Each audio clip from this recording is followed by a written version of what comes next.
As doenças periodontais agudas diferem das demais formas de doença periodontal pelo fato do paciente apresentar uma sintomatologia clínica dolorosa. Nós vimos em aulas anteriores as doenças periodontais necrosantes e vamos hoje comentar a respeito dos abscessos do periodonto.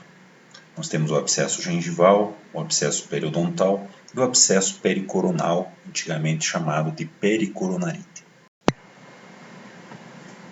Naquele artigo que nós passamos para vocês anteriormente, que trata das doenças periodontais agudas, nós temos aqui uma definição breve dos diferentes tipos de abscesso periodontal.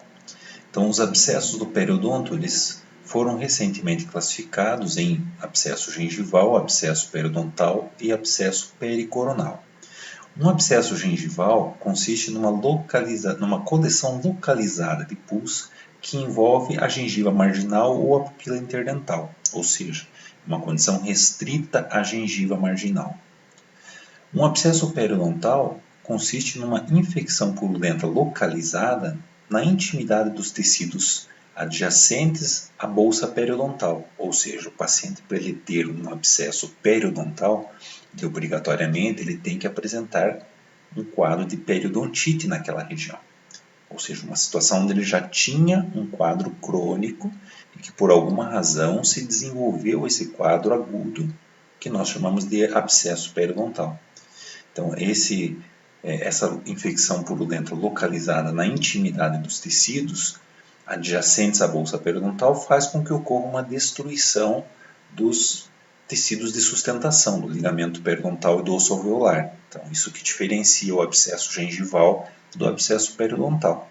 No abscesso gengival, nós temos um quadro de infecção restrita à gengiva marginal, ao passo que no abscesso periodontal, nós já temos o envolvimento do periodonto de sustentação em um sítio que previamente apresentava bolsa, ou seja, que apresentava um quadro de periodontite.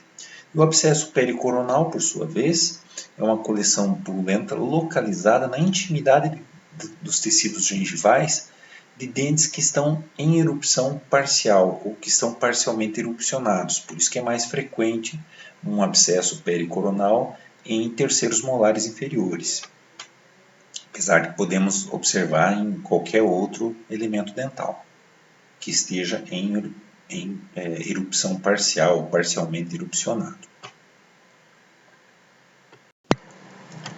Então, a definição de um abscesso gengival é uma infecção purulenta localizada que envolve a gengiva marginal ou a papila interdental.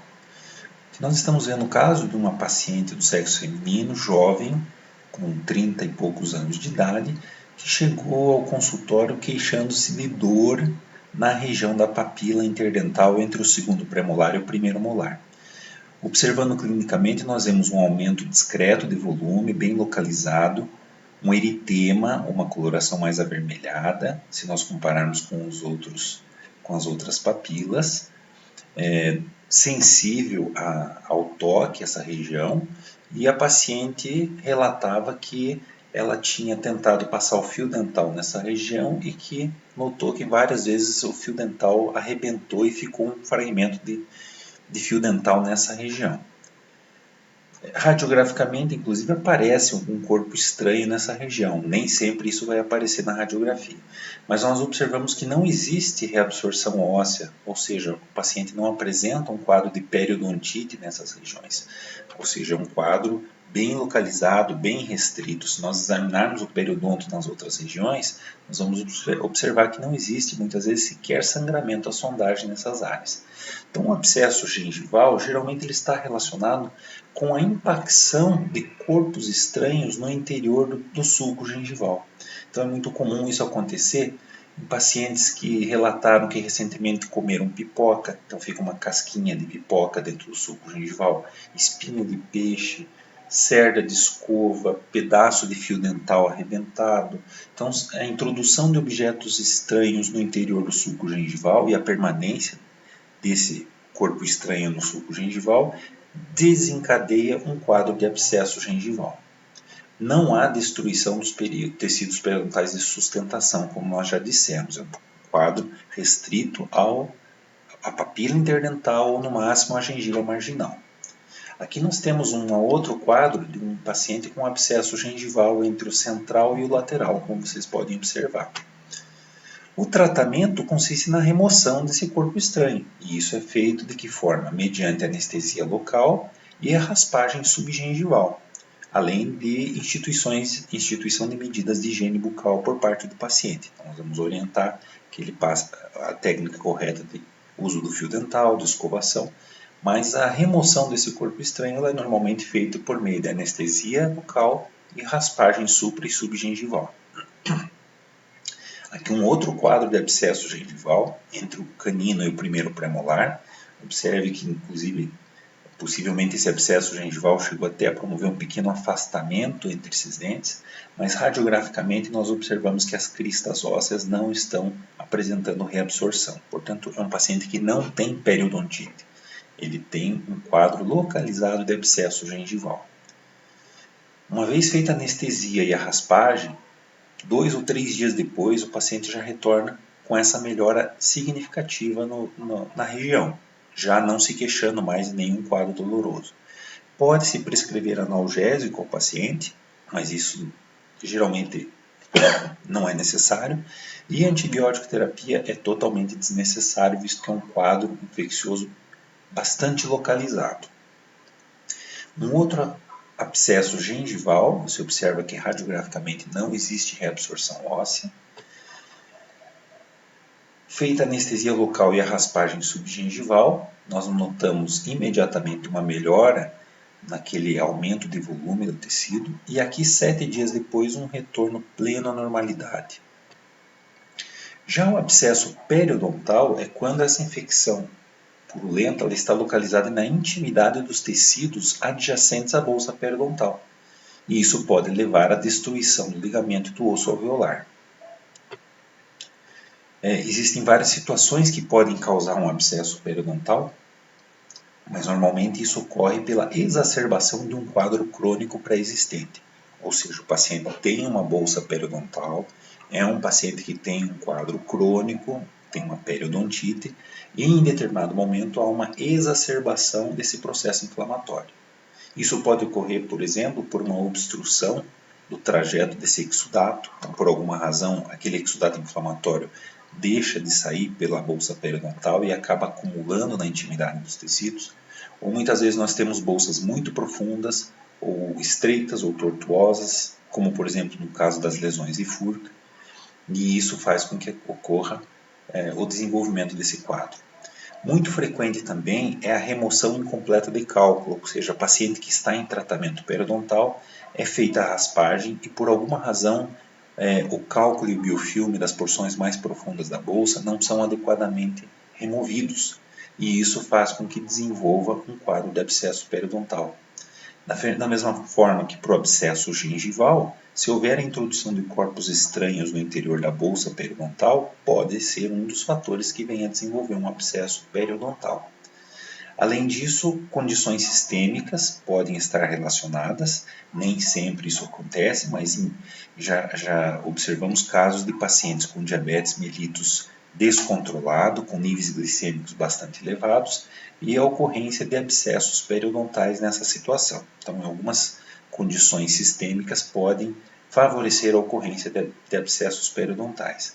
E, além disso, perfurações ou fraturas articulares podem dar origem a quadros de abscesso também. Aqui nós estamos vendo um quadro de um abscesso periodontal na região lingual, incisivos inferiores. Você faz a sondagem, obrigatoriamente você vai encontrar bolsa periodontal. Aqui um outro paciente com um abscesso periodontal na região vestibular e nas proximais. Radiograficamente você observa que esse paciente já tem perdas ósseas, ou seja, já existe reabsorção óssea, já existe perda de inserção. É um paciente que já era portador de uma periodontite e, por alguma razão, houve o desenvolvimento desse abscesso periodontal. Situações, por exemplo, de próteses fixas extensas e a presença de fraturas radiculares, como nós observamos nesse caso, também pode gerar o desenvolvimento de abscessos na região dos tecidos periodontais. Clinicamente, nós vamos notar que o abscesso periodontal se estabelece de uma maneira muito rápida, ou seja, em poucos dias o paciente fala que aquele aumento de volume apareceu. Normalmente o dente está sensível à mastigação, assim como é sensível à percussão com o cabo de espelho. Ele pode apresentar uma mobilidade aumentada. Nós vamos observar um aumento de volume no tecido mole, que é a característica do abscesso. Geralmente existe a presença de perda óssea ao exame radiográfico, pois é um paciente que geralmente já tem um quadro de periodontite previamente, mas nada impede que você faça a radiografia e você não consiga detectar essa reabsorção óssea. Microbiologicamente, nós temos o predomínio de micro-organismos anaeróbios, gram-negativos, sangramento à sondagem, presença de bolsa periodontal, e ao se fazer o tratamento, são regiões que apresentam um grande potencial de reparação. Aqui uma outra situação, onde nós temos um abscesso de origem periodontal. Você observa a presença de uma lesão de fúrica nessa região. É um paciente fumante e que apresenta sinais de perda óssea em outras regiões. Portanto, isso nos mostra que é um paciente que já é portador de periodontite e que nessa região, talvez devido à profundidade da lesão ou o fato de ser uma bolsa periodontal mais tortuosa, a coleção, o exudato inflamatório não tenha conseguido drenar via bolsa periodontal e acumulou então essa coleção purulenta na intimidade dos tecidos. Aqui nós temos uma outra condição de abscesso. Você observa que é um paciente portador de doença periodontal, onde aqui nós provavelmente já temos o envolvimento da vitalidade do tecido pulpar também, o que nós chamamos de uma lesão endoperiodontal. Uma outra situação bastante frequente de abscessos periodontais são pacientes que estão em tratamento periodontal, é feita a raspagem subgengival e por alguma razão o operador não conseguiu fazer a remoção completa do cálculo do biofilme dessa região. E aí o paciente retorna 5 ou 7 dias depois, queixando-se de dor e de aumento de volume naquela região que foi feita a raspagem, como nós podemos observar aqui entre os incisivos centrais superiores. Qual é o tratamento para o abscesso periodontal?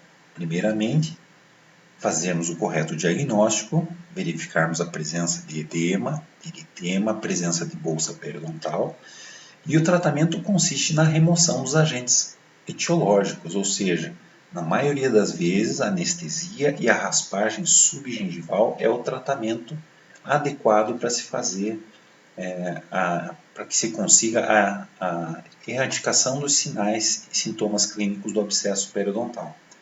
É muito raro fazermos a drenagem via incisão, como ocorre em outras formas de abscesso. No abscesso periodontal, geralmente, a drenagem do exudato inflamatório acaba sendo feita pela própria bolsa periodontal no momento da raspagem e alisamento radicular. Orientamos higiene ao nosso paciente.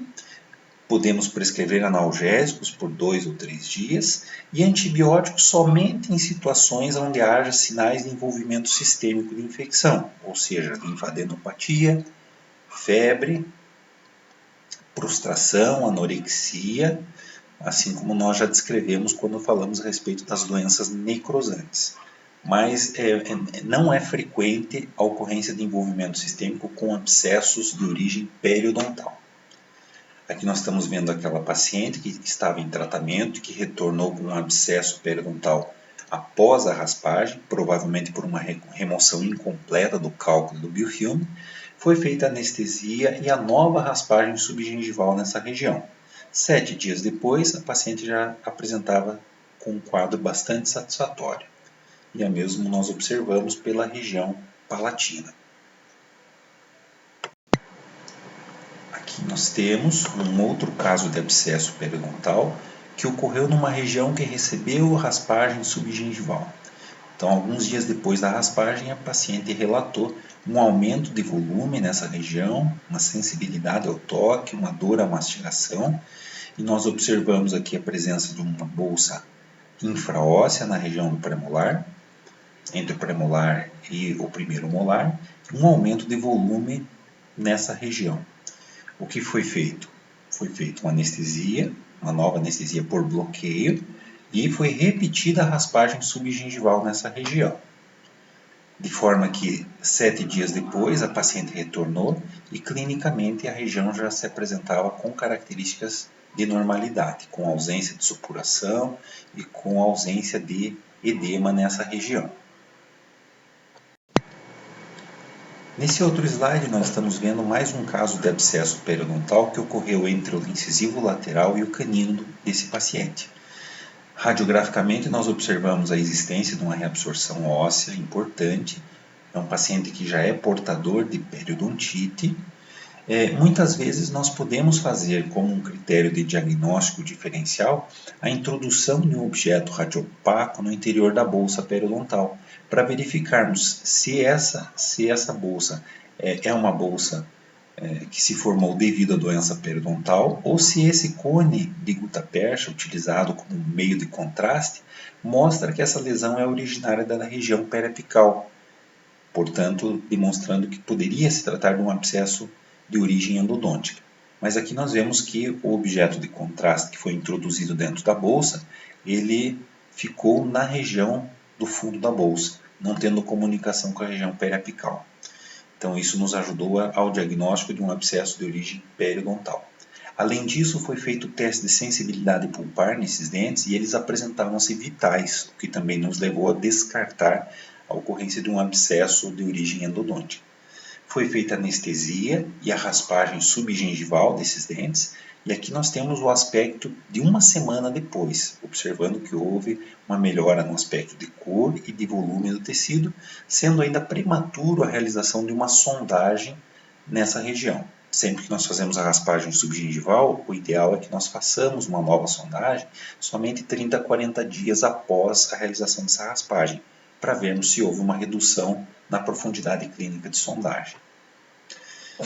Muitas vezes nós podemos encontrar situações clínicas onde haja uma dúvida se aquele quadro refere-se a um abscesso de origem periodontal ou um abscesso de origem endodôntica ou periapical.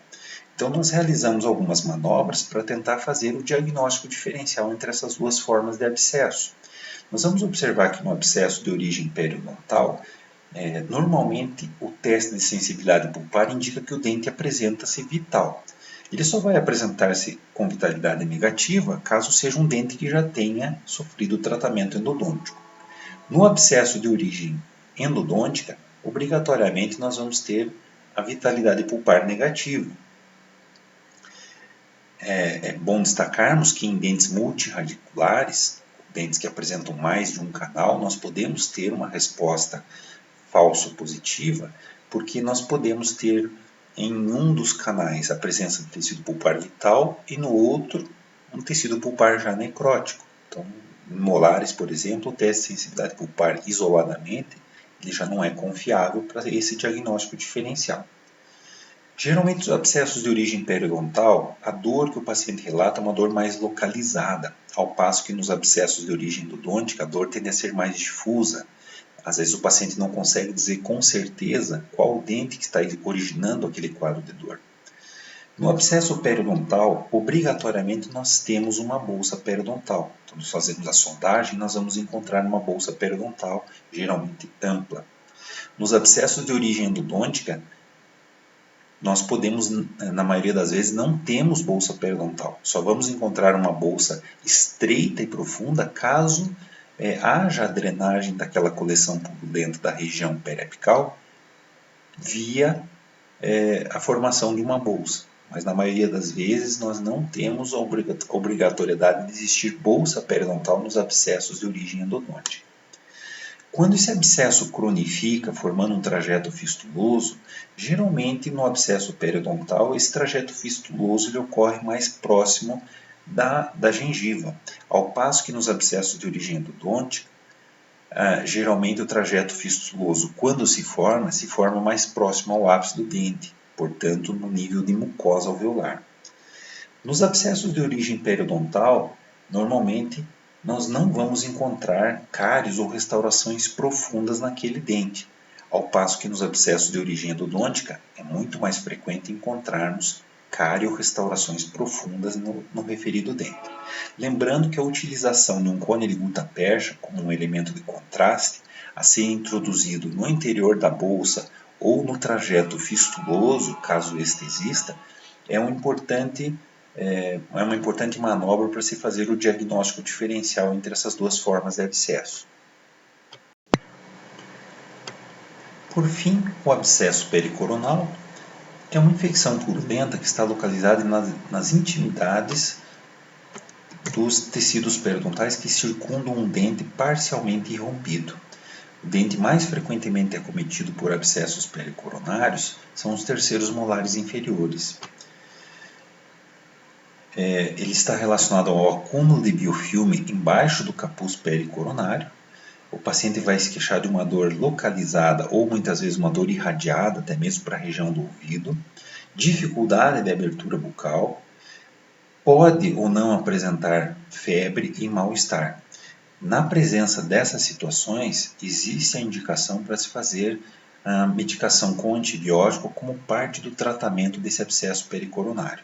Se nós não tivermos nem trismo, nem febre, nem mal-estar, apenas os tratamentos locais é que serão indicados. Aqui nós estamos vendo uma situação de um abscesso pericoronal na distal de um segundo molar. Aqui temos um pouquinho da coroa do terceiro molar. Aqui uma outra situação, um terceiro molar parcialmente irrompido e um aumento de volume em toda a vestibular do segundo molar, nos levando muitas vezes a confundir esse quadro com um abscesso periodontal no segundo molar ou até mesmo um abscesso de origem endodôntica. Então temos que ficar atento para essas situações.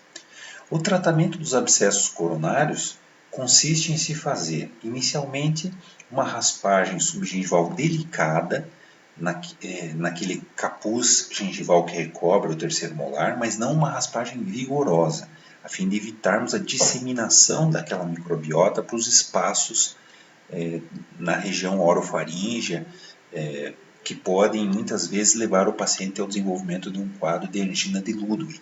Então, nesse primeiro momento, é uma raspagem mais superficial, mais cuidadosa. Podemos fazer uma irrigação suave com peróxido de hidrogênio a 3%, que seria água oxigenada a 10 volumes, ou clorexidina. Prescrevermos ao paciente bochechos com peróxido de hidrogênio ou ou clorexidina a 0,12%, analgésicos, ok?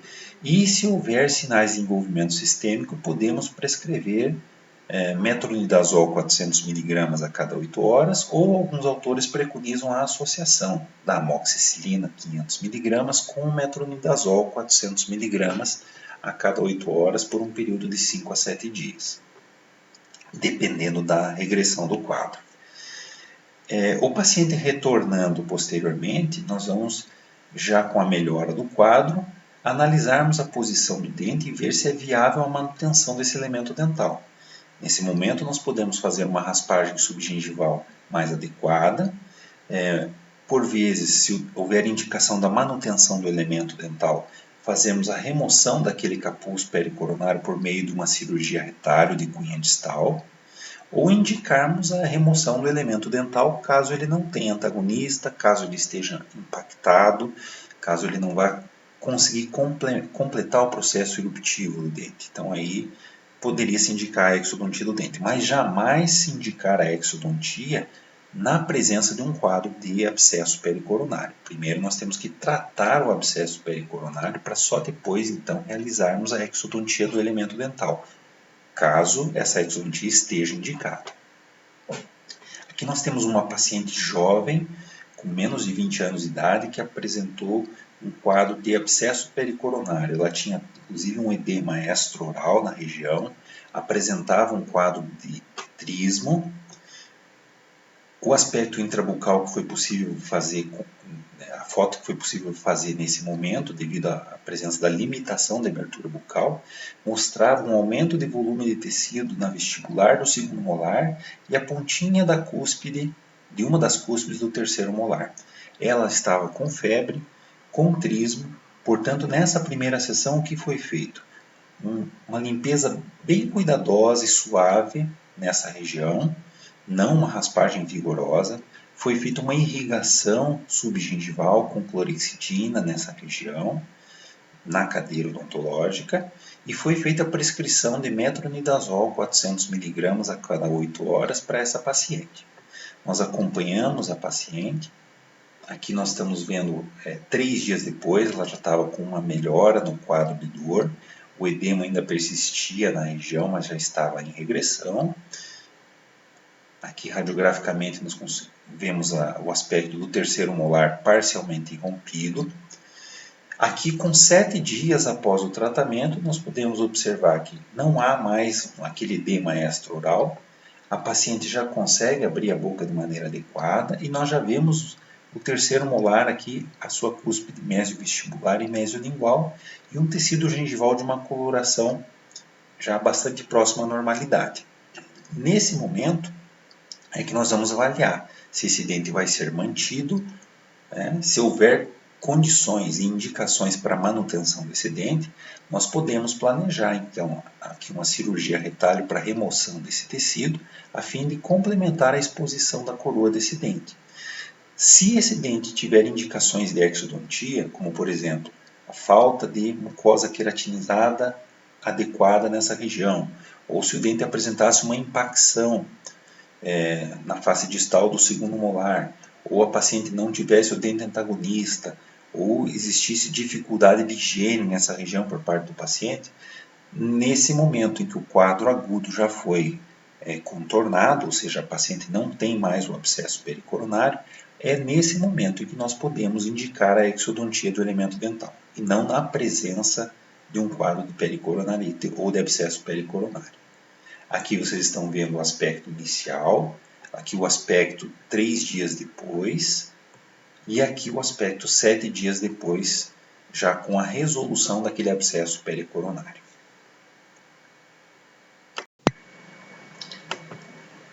Para finalizar, recomendo a vocês que deem uma lida naquele artigo que eu passei anteriormente para vocês, deste autor, um artigo de 2004 que fala sobre o diagnóstico das lesões periodontais agudas, e é um texto bem interessante, não somente para as doenças periodontais necrosantes, como também para os abscessos do periodonto. Existem alguns tópicos importantes aqui que eu até grifei para vocês, mas eu recomendo que vocês façam a leitura do artigo para reforçar então aquilo que nós acabamos de comentar a respeito desses abscessos do periodonto.